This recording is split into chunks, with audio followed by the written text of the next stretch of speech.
रामकृष्ण हरी मंडळी, मी आपला डी.एन. साबळे, स्वागत प्रॉपर्टी ठाणे पश्चिम. खरं तर आज जागा निवडली बोरिवडे व्हिलेज. बोरिवडे व्हिलेज ही ठाणा घोडबंदर रोडला डीमार्ट आहे, त्या डीमार्टच्याच मागच्या साईडला पुराणिक आरंभ नावाचं कॉम्प्लेक्स आहे, जिथे बोरिवडे व्हिलेज खरं कागदावरती येणार आहे. आणि तिथेच पुराणिक आरंभ नावाचं कॉम्प्लेक्स आहे. त्याच कॉम्प्लेक्समध्ये आपला लोअर फ्लोअरला एक 1 BHKचा फ्लॅट आहे, ज्याचा कार्पेटच्या विचार केला 430 कार्पेट असणार 1 BHK फ्लॅट असेल, इन्क्लुडिंग स्टँडिंग बाल्कनी धरून 430 कार्पेट असेल. कॉम्प्लेक्स जर बघितलं तर तुम्ही समोर बघू शकता, ए विंग 2, 3, 4, 5, 6 विंग आहेत. आणि अशा पद्धतीचं एक सुंदर आणि चांगल्या पद्धतीचं गार्डन दिले गेलेलं असणार आहे. आणि अशाच ठिकाणी हा एक 1 BHKचा फ्लॅट आहे. ग्राउंड प्लस तसं बघितलं तर तुमची जवळ 10 माळ्याची बिल्डिंग आहे. तिथेच हा लोअर फ्लोअरला असणारा 1 BHKचा फ्लॅट आहे. फ्लॅट जर तुम्ही बघितला तर अशा पद्धतीचा हा तुमचा सुंदर आणि चांगला हॉल असणार आहे. समोर बाहेर जर आपण गेलो तर बाहेर जाताना हा फ्लॅट साऊथ आहे. जर पुढे बघितलं तर 2 फ्लॅट आहेत. माझ्या ह्या साईडला आपण बघितलं तर 2 फ्लॅट आहेत, 1 आणि 2, टोटल 2 लिफ्ट असणार आहेत.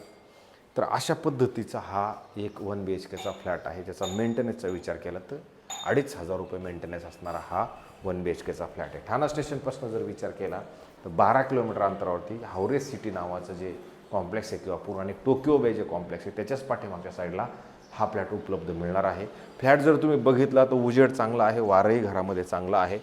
समोर जर बघितलं तुमचं स्वतःचं जे गार्डन म्हणा किंवा अधिक समोरच्या ज्या बिल्डिंग्स आहेत त्या तुम्हाला तुमच्या घरामधनं बाकी प्रॉपर नीटनेटक्या दिसतात.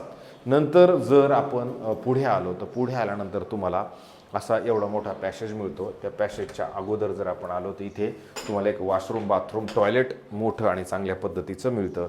अधिक आपण इकडे जर आलो तर इथं वॉशिंग मशीन ठेवण्यासाठी, अधिक कपडे वगैरे सुकवण्यासाठी तुम्हाला इथं व्यवस्थित आणि चांगल्या पद्धतीची जागा उपलब्ध असणार आहे. नंतर जर आपण ह्या वॉशरूम बाथरूमच्या जर बाहेर पडलो तर बाहेर पडल्यानंतर इमिडिएटली त्याच्या अपोजिटला जर आलो तर इथे एक किचन आहे, जे किचन एकाच साईडला असणार आहे, पण गॅसची पाईपलाईन मात्र नक्की आलेली आहे.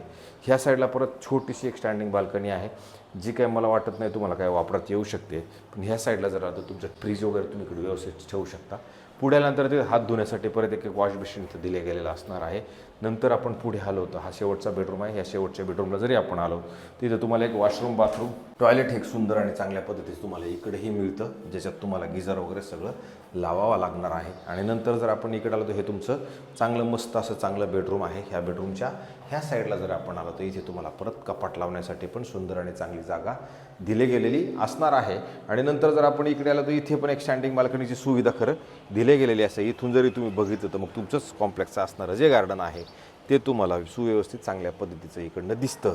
राहिला प्रश्न, इथे OC आहे, CC आहे, सोसायटी पण झालेली आहे. साधारणतः 7 वर्ष जुनं असणारं हे तुमचं कॉम्प्लेक्स असणार आहे. आणि इथेच हा लो बजेटचा, कमी बजेटचा फ्लॅट आहे, ज्या फ्लॅटची किंमत आत्ता जर ह्यावरून मालकांनी विचारलं तर 53 लाख रुपीज निगोशिएबल ठेवलेली ही किंमत आहे. याच्यामध्ये 53 निगोशिएबल, त्याच्यानंतर स्टॅम्प ड्युटी, रजिस्ट्रेशन ते सगळं आपल्याला एक्स्ट्रा लागणार आहे. जे मंडळी कमी बजेटचं घर बघताय, ज्यांना ठाण्यात राहायचं आहे तर खरं, आणि अंतराची कॉम्प्रोमाइज, त्या सगळ्याच गोष्टीची कॉम्प्रोमाइज होणार असेल, मला वाटतं त्यांच्यासाठी हा फ्लॅट उपलब्ध आपल्याकडे आहे. डीमार्ट जर विचार केला तिथून 10 मिनिटाच्या अंतरावरती आहे. हाय स्ट्रीट मॉल बघितलं तर 10 मिनिटाच्या अंतरावरती आहे. वेदांत हॉस्पिटल बघितलं तरी 10 मिनिटाच्या अंतरावरती असणारं खरं हे. आणि मेट्रो स्टेशन जरी बघितलं तर 10 मिनिटाच्या अंतरावरती. ह्या गोष्टीपासून 10 मिनिटाच्या अंतरावर ह्या सगळ्या गोष्टी तुम्हाला उपलब्ध मिळणार आहेत. अशाच पद्धतीचे नवे, जुने आणि वेगळे घर आपण रोज दाखवतो.